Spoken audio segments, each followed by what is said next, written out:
तो लीजिए छात्रों, यहाँ पे कक्षा 8वीं के इंग्लिश के पेपर में गर्दा उड़ाने के बाद आपका आ चुका है कक्षा आपका 8वीं विषय विज्ञान का। यहाँ पे आपके 19 दिसंबर के क्वेश्चन पेपर का आपका देखिए फुल सॉल्यूशन इस वीडियो पर देने वाला हूँ।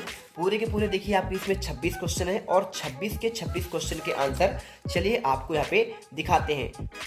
आज आज अभी अभी हाँ। रहा नहीं जाता, तड़प ही ऐसी है ना। नहीं, तो सबसे पहले देखिए आपका जो पहला क्वेश्चन दिया गया है, ईस्ट का उपयोग निम्न में आपके उत्पादन में होता है। चीनी, अल्कोहल, हाइड्रोक्लोरिक अम्ल या फिर देखिए आपका ऑक्सीजन। तो देखिए अगर मैं आंसर की बात करूं तो आपको ईस्ट का उपयोग निम्न के उत्पादन में होता है, आपका अल्कोहल हो जाएगा।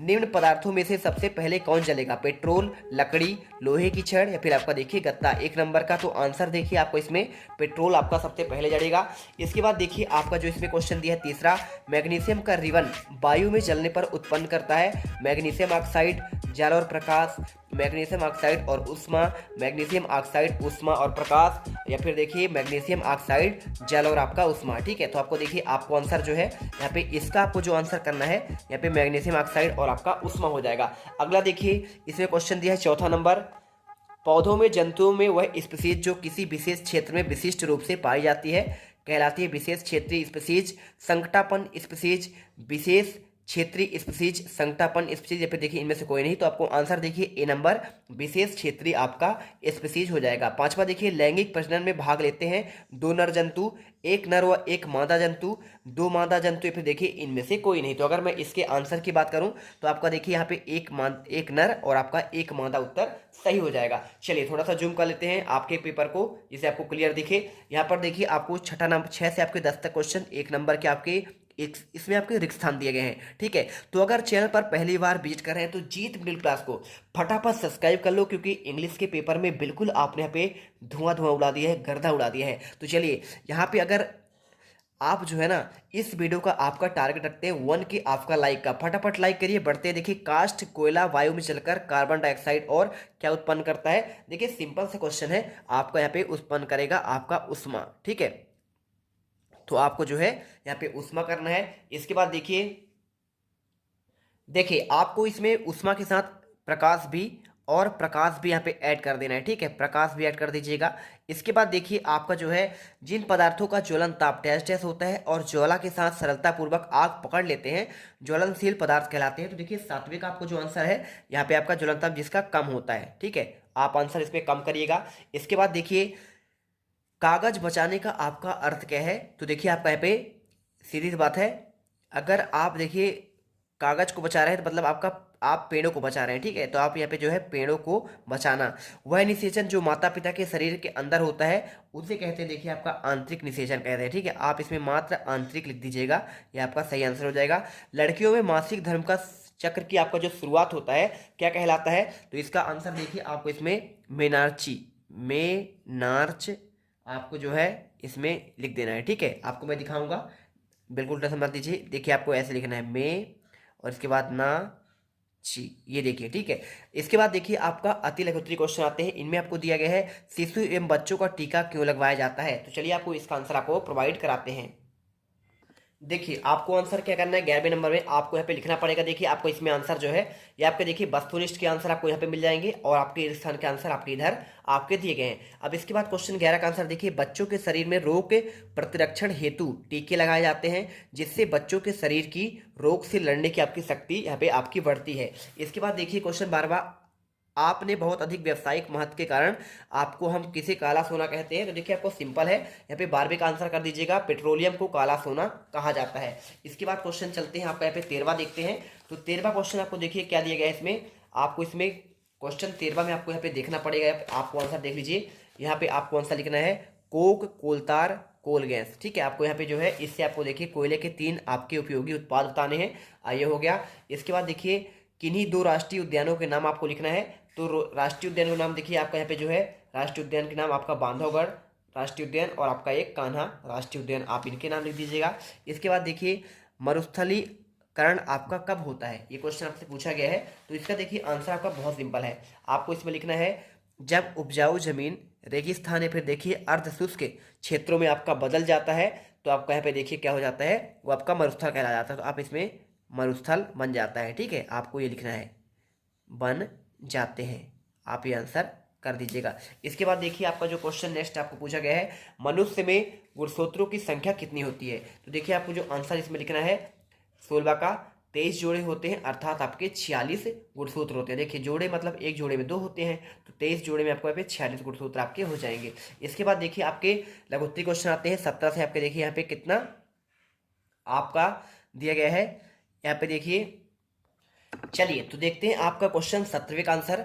तो 17वें का आंसर आपको कैसे लिखना है, आपको आंसर जो है यहाँ पे आपको मिल जाएगा। ठीक है, सिंपल तरीके से आपको आंसर यहाँ पे करना है। देखिए अगर कोई किसान अपनी फसल भंडारण से पहले सुखाना भूल जाता है तो उसे कई तरह की समस्याओं का सामना करना पड़ता है। फसल में नमी रहने से सड़न, फफूंद, दाग धब्बे हो सकते हैं। अनाज में कीड़े चूहे सूक्ष्मजीव लग सकते हैं। अनाज खराब हो सकता है, संदूषित हो सकता है। अनाज की मात्रा में कमी आ सकती है और अनाज विषाक्त पदार्थों से आपका दूषित हो सकता है। इसके बाद देखिए 18वां, रसोई गैस को जलाने पर आवाज़ नहीं होती लेकिन पटाखों को जलाने पर आवाज़ होती है, क्यों। तो देखिए आपको आंसर लिखना है, रसोई को जलाने पर आवाज़ नहीं होती लेकिन पटाखों को जलाने पर तेज आवाज़ होती है, क्योंकि पटाखों में मौजूद केमिकल रिएक्शन के कारण अचानक बड़ी मात्रा में गैस बनाती है। और पटाखों में potassium nitrate, aluminium powder, sulphur का मिश्रण होता है। और जब पटाखे जलाए जाते हैं तो इनमें मौजूद केमिकल रिएक्शन की वजह से अचानक बहुत ज़्यादा गैस बनाती है और इसी वजह से हवा में तेज आवाज़ होती है। इसके बाद देखिए आपका क्वेश्चन 18वां आपको जो दिया गया है, इसमें पूछा गया है रसोई गैस को जलाने से, देखिए हो गया ना। 19वां देखिए, एक प्रयोग में 405 केजी ईंधन को पूर्णतः दहन किया जाता है। तो इसे देखिए कैसे हल करेंगे, सिंपल सा आपको आंसर है यहाँ पे। देखिए आपको यहाँ पे आंसर ये इस प्रकार कर लेना है। अब इसके बाद देखिए पूरा आप करेंगे तो आपका 40,000 किलो जूल आपका इसमें उष्मीयमान निकल कर आ जाएगा। ठीक है, ठीक है, आपको यहाँ पे जो आंसर करना है। इसके बाद देखिए आपका जो है नेक्स्ट क्वेश्चन 20वां, मुर्गी और मेढक दोनों ही अंडे देते हैं लेकिन दोनों में निषेचन की क्रिया अलग अलग प्रकार से होती है, क्यों। देखिए तो आपको उत्तर में लिखना है, मुर्गी के अंडे का निषेचन शरीर के अंदर होता है जबकि मेढक के अंडे का निषेचन पानी पर होता है। यानी मेढक बाहरी बाहरी होता है और मुर्गी अंडे का खोल सख्त होता है, जबकि मेढक के अंडे खोल सख्त नहीं होता बल्कि वह मुलायम जेली जैसे पदार्थ से सुरक्षित रहता है। तो आपको उत्तर यहाँ पे लिखना है। इसके बाद देखिए आपका 21वां, निम्न में से जरायु जंतु और आपका अंड प्रजक जंतु बताइए। देखिए बहुत सिंपल है, जरायुज मतलब होता है जो आपका बच्चे जन्म देती हैं, ठीक है, छोटे बच्चों को जन्म देती हैं। और अंड प्रजक मतलब जो अंडे देते हैं। अब आपका इसका आंसर भी बहुत सिंपल है, चलिए आपको हम दिखाई देते हैं आंसर। ठीक है, क्योंकि आपका मेरा यहाँ पे पूरा लिखा लिखा आंसर है। देखिए आपको 21 का आंसर आपको यहाँ पे लिख देना है। देखिए जरायुज में आपका मानव, बिल्ली, हाथी, घोड़ा, कुत्ता, ये देखिए आप सभी बच्चे जन्म देते हैं, देते कि नहीं देते हैं,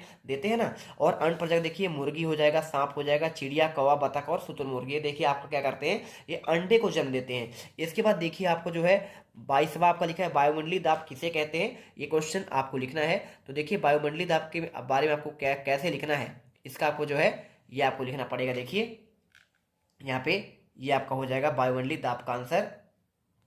ये देखिए तो आपको लिखना है, पृथ्वी के चारों ओर मौजूद हवा के अणुओं को संयुक्त भार से किसी सतह पर लगाए जाने वाले बल को वायुमंडलीय दाब कहते हैं। इसके बाद देखिए आपका क्वेश्चन 23वां आता है। इसमें आपका पूछा गया है, यहाँ पे क्या पूछा गया है, देखिए इसमें गेहूं की फसल उगाने के इन प्रक्रियाओं को सही क्रम में लिखना है। कटाई, गेहूं का भंडारण, सिंचाई, खरपतवार से सुरक्षा, खाद और उर्वरक देना, बुआई, मिट्टी तैयार करना। और देखिए आपको इसे कैसे करना है आपको मैं अच्छे से बताता हूँ। देखो सबसे पहले आपको लिखना है मिट्टी तैयार करना, इसके बाद आपको लिखना है बुआई, फिर आपको खाद एवं उर्वरक देना, फिर आपको लिखना है खरपतवार से सुरक्षा करना है, और इसके बाद आपको यहाँ पे सिंचाई और फिर कटाई और गेहूं का भंडारण। ठीक है, तो चलिए यहाँ पे फटाफट वीडियो को लाइक करिए क्योंकि आपके लिए इतना मेहनत करते हैं। और यहाँ पे देखिए आपका जो है इसके बाद आपको 24वां क्वेश्चन देखते हैं। देखिए निम्नलिखित में हितैषी और हानिकारक सूक्ष्मजीवों में आपका वर्गीकृत करना है। देखिए बहुत सिंपल है, हितैषी मतलब पता है क्या होता है,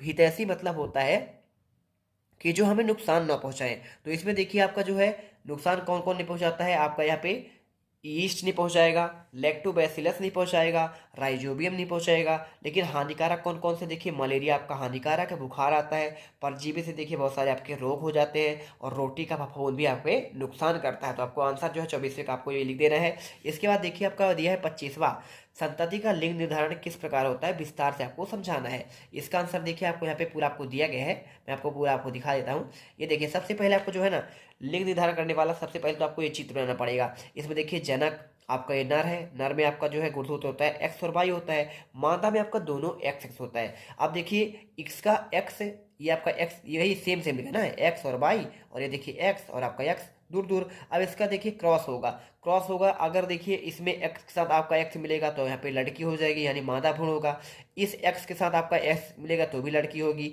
अगर ये वाई आपका इससे मिलता है एक साथ तो आपका लड़का होगा, और आपका अगर इससे मिलता है तो भी आपका लड़का होगा।